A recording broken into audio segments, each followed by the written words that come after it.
Uma outra forma errada, e isso eu não tenho um nome técnico para isso, é a mudança de conceitos relativos à má conduta. O que eu quero dizer com isso? A experiência pastoral, e eu creio que as pessoas que lidam com aconselhamento, com o lado psíquico do ser humano, tem que oferecer algum tipo de ajuda para as pessoas que as procuram, na base do aconselhamento, da orientação.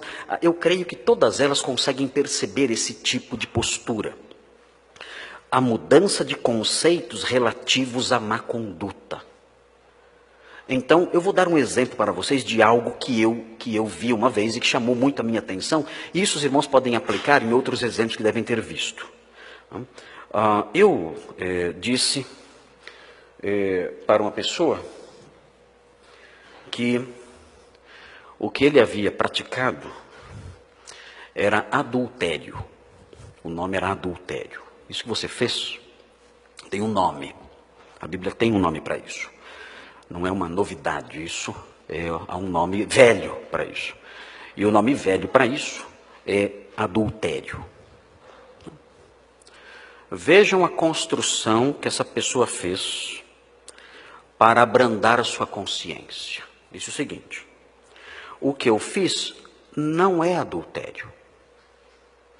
Seria se eu fosse casado. Mas eu não sou casado, pois Deus não me uniu à minha esposa. Não, não.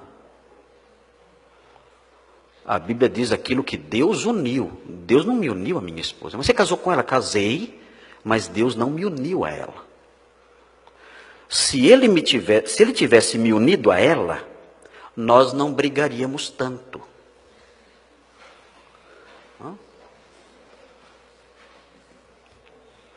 Nós brigamos muito, então Deus não nos uniu. Se nós não estamos unidos, então não somos casados. Se não somos casados, então eu sou solteiro. Se eu sou solteiro, pontinhos. É uma construção. A pessoa vai racionalizando, mudando conceitos, alterando definições, para abrandar a sua consciência e não lidar com o pecado como deve ser. Eu não roubei, isso não foi roubar. Vamos definir roubar. Defina roubar. Vamos pegar o dicionário e vamos ver se isso que eu fiz é rouba. E ela redefine vários termos relacionados àquela conduta. E no final, ele não roubou, ele tem que ser até indenizado. Porque na realidade ele é uma vítima de tudo. A mais comum de todas, em face do pecado e da culpa, a conduta mais comum é a transferência de culpa. Essa é velha. Essa começou aonde? Essa começou no Éden. Começou com Adão. A mulher que tu me deste. Adão conseguiu culpar dois ao mesmo tempo. A mulher e tu que me deste a mulher.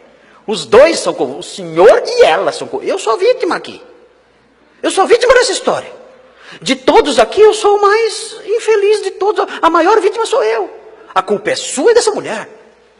E a mulher disse, mas a culpa é da serpente. E a serpente tem levado a culpa até hoje de um monte de coisas. Por causa desse mecanismo que os nossos pais criaram. Eu já vi algumas coisas no meu ministério que são risíveis.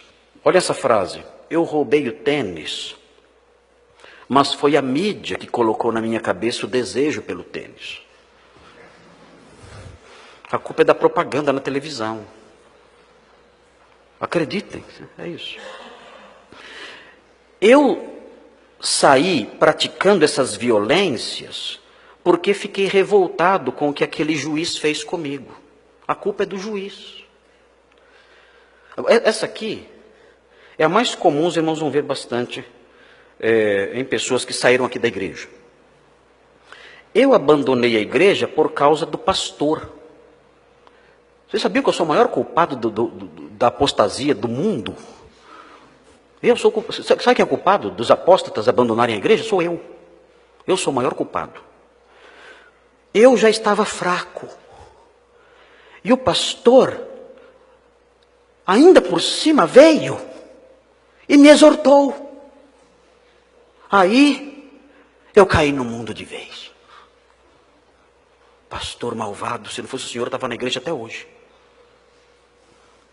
São mecanismos, logros mentais. E o último, que é mais comum, muito comum, talvez não mais comum, mas muito comum, é a maximização dos erros dos outros. Eu estou enumerando isso para os irmãos não pratiquem isso nunca. Nós vamos aprender como agir diante do pecado e da culpa. Mas a maximização do erro dos outros. O objetivo disso, aumentar o erro dos outros quando a pessoa está diante do erro dela, o objetivo disso é tirar de quem corrige a autoridade. Então a pessoa diz assim: eu fiz isso, mas na igreja tem gente que faz muito pior. Então ela aumenta a culpa dos outros para dizer: eu não posso ser exortado e corrigido, porque tem gente que faz muito pior do que eu. Essa eu escutei de um pastor. Um pastor falou isso. Ele falou o seguinte: eu adulterei, acredite, ele falou isso. Eu adulterei, mas muita gente adultera com os olhos. E muito mais vezes do que eu adulterei com o corpo. Então são piores do que eu. Então ninguém pode me ter moral para me corrigir, não. Falou isso. Às vezes, essa maximização da culpa é dirigida contra quem exorta. Você vai conversar com a pessoa diz assim: eu fiz isso, mas o seu jeito de me exortar é pecado pior, porque você não mostra amor. Não, mas eu estou falando com você. Não, mas esse jeito de falar mostra que você é pior do que eu, porque você não mostra amor ao me exortar assim. A pessoa inverte. Ela deixa de ser o vilão e transforma quem a exorta no vilão. Você tem que pedir desculpas no final. Você desculpa por ter vindo te exortar. Eu ter te ofendido tanto. A pessoa: tá bom, eu perdoo você. E pronto, vai embora. E ela é a culpada. Ela cometeu o erro. Eu fiz isso, mas você devia ter me procurado antes. Você foi relapso. Você deveria pedir perdão para mim, porque você demorou para conversar comigo. E a pessoa vai invertendo as coisas. E com isso, sempre ela faz o quê?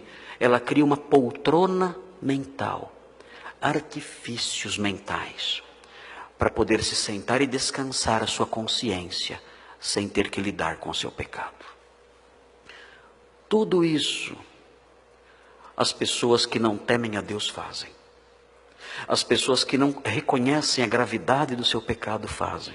Elas não sabem lidar com seus erros, não sabem lidar com a sua culpa, não sabem lidar com o seu pecado.